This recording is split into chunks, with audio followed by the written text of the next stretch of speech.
When someone humiliates you in front of everyone, do this. There's a silence that hits harder than any insult, the kind that wraps around a room and squeezes. You feel the shift, the awkward glances, the fake coughs, the shuffled feet, the nervous chuckles. And in the center of it all, you stand there, freshly stung, exposed, humiliated in front of a crowd that didn't ask for a show, but won't look away either. Maybe it was a cruel joke. Maybe someone cut you down mid-sentence with sarcasm so sharp it drew invisible blood. Maybe it was a public call-out, meant to embarrass, not correct. Whatever it wasn't a slip-up, it was intentional, and now all eyes are on you.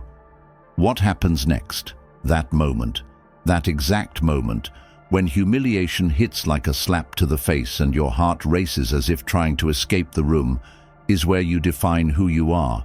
Most people crumble, most shrink, most lash out and later regret it. But you're not most people. You're about to learn what very few ever master: how to turn public humiliation into personal power. Because if you do this right, not only will you rise, you'll rise in such a way that even the ones who mocked you will never try it again. Let's break it all down. You ready? 1. Pause before you react. Silence is a weapon. You're standing there. Maybe it's in a crowded room. A voice, sharp, smug or cold, cuts through the air and lands right on you. Laughter follows. A few faces look away, awkward. Some smirk. Your heart races, your stomach twists, and your hands are either fists or frozen. That burning heat in your chest? That's the moment humiliation hits you like a wave. And the first instinct? Defend, snap, say something, anything, hit back harder. But the most powerful thing you can do in that exact moment is pause. I still remember the day I was mocked in front of a room full of people I respected. I had just spoken up about something serious. The moment I finished, someone scoffed and threw a sarcastic comment that made half the room laugh. I felt exposed, like I'd just been stripped of every ounce of dignity. I wanted to explain myself, shout, retaliate, prove something. But something inside told me, don't move, don't blink, don't explain. I looked straight ahead, said nothing, and let the silence stretch like steel wire. Why? Because when someone humiliates you in front of others, they want control, they want your reaction, your anger, your stutter, your defensiveness. That's the fuel. That's the moment they feel bigger than you. But when you go still, when your face doesn't flinch and your mouth stays shut, you steal that moment from them. You take back power without lifting a finger. Silence is unnerving. It makes people question whether you're hurt or just too composed to be bothered. People underestimate silence, but in a world that screams for attention, being silent is louder than shouting. When you don't react, the attention shifts from your supposed embarrassment to their insecurity. Everyone starts seeing the outburst for what it was, a desperate attempt to look strong. And the person who said it? They look smaller by the second, because the strongest man in the room is the one who doesn't need to prove anything. But silence doesn't mean weakness. It means you're choosing your response rather than surrendering to impulse. It means you're strong enough to hold your fire, to let the dust settle before you strike with clarity, if you ever strike at all. Some battles are won, not by attacking, but by refusing to play the game. And believe me, when you do speak again, when you walk, talk, and carry yourself like the insult never scratched the surface, you leave people stunned. They can't weaponize what doesn't wound you. So the next time you're humiliated in public, when the blood rushes to your ears and everything in you says, fight, remember this: the most powerful thing you can do is nothing at all. Not forever, just for a moment. Pause. Let silence speak for you. Let them sit in the echo of their own cruelty, and watch how quickly their confidence unravels. 2. Own the room with your body, not your words. After humiliation, you don't need to launch a speech. You don't even need the perfect comeback. What you need is presence. Because when someone tries to shrink you with public shame, the last thing you should do is physically shrink in response. Don't hunch. Don't look away. Don't fold your arms or rub the back of your neck like a guilty child. Instead, stand tall. Let your spine straighten like you just remembered who you are. Own your space like you belong there, because you do. There was a time someone joked about me in front of others, thinking it would get a laugh, and it did.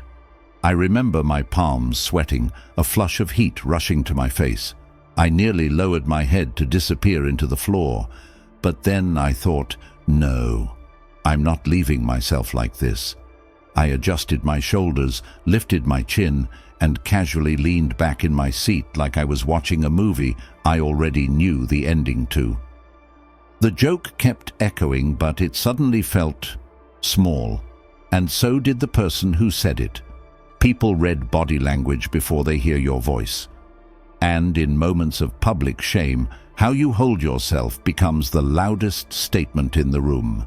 If you look broken, the insult seems true, but if you stay grounded, unbothered, and even a little amused, you change the narrative. It tells everyone, that didn't touch me. It tells the one who tried to wound you that you're not on their level, and you're not going to join them down there. Confidence after humiliation isn't about arrogance. It's about refusing to shrink into what someone else expects you to be. They expect discomfort, embarrassment, maybe a nervous laugh. Instead, give them calm. Give them unshakable posture. Give them that slow, almost bored look that says, I've faced far worse than you, and I'm still standing tall. You're not pretending to be untouchable, you're proving it. It's almost funny how powerful body language can be. Just walking back to your seat without a twitch of emotion can feel like thunder in the room.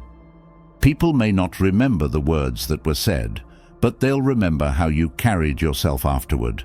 That's what makes a lasting impression, not a witty comeback, but unshakable presence. Think of it like this: your silence was the sword, now your posture is the shield. So next time you're publicly humiliated and everyone's eyes are on you, remember, they're watching to see who you really are, and you get to show them. Not with words, not with retaliation, just with presence. Stand like nothing happened, or better yet, stand like something just woke up inside you. 3. Let silence be your thunder. There's a guy I used to work with. Let's call him Darren. Smart, calm, quiet. One of those people who didn't say much in meetings but always seemed to know more than everyone else. One afternoon, during a company presentation, someone made a sly, cutting comment about Darren's work ethic. It was subtle, but everyone felt it. The room chuckled nervously, waiting for Darren to respond, expecting either an awkward laugh or an angry defense. But Darren did something no one expected. He said nothing. He didn't flinch. He didn't glance at the offender. He didn't let his eyebrows twitch or his mouth twitch into a polite smile. He just let the silence stretch. And suddenly, the air in the room changed. The laughter stopped. The guy who made the jab shifted uncomfortably, like he realized he'd just poured gasoline on himself and struck a match. Darren's silence wasn't empty. It was deafening. It said, "You're not worth the sound of my voice." And you know what happened? That moment haunted the offender far more than any snappy comeback ever could, because silence leaves space. Space for people to reflect, space for discomfort to grow, and space for your dignity to remain untouched. Darren didn't engage in the game. He didn't defend his worth. He didn't give his energy away. He let the silence speak for him, and it was the most powerful thing in the room. Too many people feel the need to respond instantly, to clap back, defend, argue, or explain. But sometimes the most powerful move is to withhold. to let the room sit in your unbothered energy, to let the offender realize, I didn't dent him. I embarrassed myself. Silence is not weakness. It's not surrender. It's strategy. And when used with confidence, it can humiliate the humiliator more than any words ever could. Here's the truth. People expect noise when they provoke you. They expect a scene. Silence ruins their plan. It flips the script. It makes you unpredictable, unreadable, and most of all, unavailable to nonsense. When you say nothing, you starve their ego. You steal their satisfaction. You become the mystery that no one knows how to touch, let alone insult. So next time someone tries to humiliate you in front of others, ask yourself, do they deserve the sound of my voice? If the answer is no, say nothing. Let the silence thunder through the room. Let it shake their confidence. Let it echo in their mind later, when they realize they lost the fight the second you chose not to throw a punch. 4. Don't let their words become your mirror. There's something uniquely sharp about public humiliation. It doesn't just sting, it lingers. Long after the moment has passed, after the room has quieted and the audience has moved on, you're still sitting with it. Not the laughter, not the moment. It's the words. They echo. And the worst part? We often carry them home and make them a part of our identity. What is it about someone else's careless remark that makes us pause and question everything we thought we knew about ourselves? Is it the shock of being seen through someone else's distorted lens? Or maybe it's that deep, private fear, that little voice inside that's been waiting for external confirmation that we're not enough. So when someone finally says it out loud, even in mockery, we believe it. We give their voice the authority to define us. But here's the truth. Most people miss. Humiliation often says more about the speaker than it ever will about you. People don't humiliate others from a place of peace. They do it from a need to dominate, to control the narrative, to mask their own insecurities behind your discomfort. It's a form of emotional theft, an attempt to rob you of your self-possession and reframe the story so you come out looking small. Don't give them that power. Don't turn their insult into your inner dialogue. You were someone before that moment. You had dignity, value, and a story. Why should a single outburst, rooted in weakness, overwrite all of that? It shouldn't, and it won't unless you allow it. Instead of letting their words shape your self-perception, use their attempt as a red flag, not about you, but about them, about their character, their emptiness, and their need to put others down to feel tall. Let it be a reminder that not every voice deserves your attention, and not every opinion should live inside your head rent-free. So the next time someone tries to drag your name through the dirt in front of an audience, ask yourself, do I really want to make this moment permanent inside me? Or would it be better to walk away taller, quieter, and unbothered while they remain the loudest person in an empty room? 5. Respond with grace, not rage. Have you ever been humiliated in front of others? The words stinging like fresh cuts, leaving you feeling exposed and small. The room feels like it's closing in on you, everyone's eyes on you, waiting for some kind of reaction. It's natural to feel anger, to want to fight back, to defend your honor. But here's the question. Does reacting in anger ever really help you? Does it restore your dignity, or does it just escalate the situation? Let's face it, when someone humiliates you in public, they are seeking to put you down. It's not about you, it's about them. It's about their need to feel superior, to exert power, or to feed their own insecurities by making you feel small. But how you respond in that moment defines you far more than any words they could say. Imagine this. You're at a family gathering, and someone cracks a joke at your expense, laughing at your job, your relationship, or your appearance. The room goes quiet, waiting for you to react. The old you might have snapped back with a cutting remark, a sarcastic joke, or a defense to prove them wrong. But what if you didn't? What if, instead of anger, you responded with grace? What if you simply smiled, paused for a moment, and walked away, letting their words bounce off you like water off a duck's back? Here's the truth. Responding with grace is the most powerful form of self-respect. It takes more strength to stay calm than to fire back. By choosing not to engage in their game, you're telling the world that their opinion doesn't affect you. You're showing that your sense of self-worth is not dependent on their validation, nor is it shaken by their insults. You are the one who sets the terms of how you are treated. Does it feel uncomfortable in the moment? Absolutely. It's hard not to snap back when someone publicly tears you down. But think about this. Every time you respond in anger or frustration, you allow them to control your emotions, to dictate your reaction. You're handing them the reins to your peace. But when you choose grace, when you hold your head high, stay composed, and walk away, you retain control. You keep your dignity intact. And here's the kicker. When you don't feed into the humiliation, it loses its power. The person who tried to embarrass you, the one looking for a reaction, they're left standing there, embarrassed themselves. In that moment, you've not only protected your own peace, but also taken the high ground. And the beauty of it is, over time, people will learn that you are not the person to mess with. They'll learn that their cheap shots won't land, and those who matter, those who truly respect you, will admire your ability to rise above the fray. 6. Give half a smile. What's the first thing that comes to your mind when someone tries to humiliate you in front of others? Anger, embarrassment, a surge of shame that creeps into your chest. It's completely natural to feel that way, but imagine this.